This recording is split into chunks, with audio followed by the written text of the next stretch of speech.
The first day of school is around the corner, and teachers are the first ones to come back.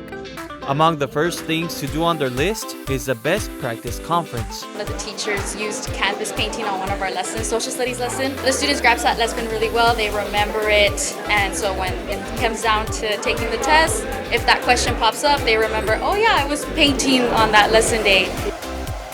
Over 1,200 employees participated in the conference. The professional learning event showcased over 300 educator-led sessions designed to strengthen instructional practice and enhance student success. Well, it's important because we see that by sharing, others can pick up ideas and strategies that they need in the classroom. And with these strategies and ideas, of course, we know that we're improving instruction, and then it translates to our accountability.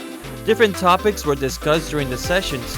This year, elementary teachers participated for the first time. Where teachers are sharing best practices, social and emotional learning, student engagement, technology.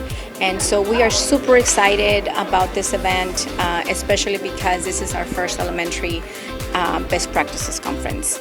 The PSJA Best Practice Conference has become a cornerstone of PSJA ISD's professional development efforts, reflecting the district's commitment to innovation, collaboration, and excellence in education.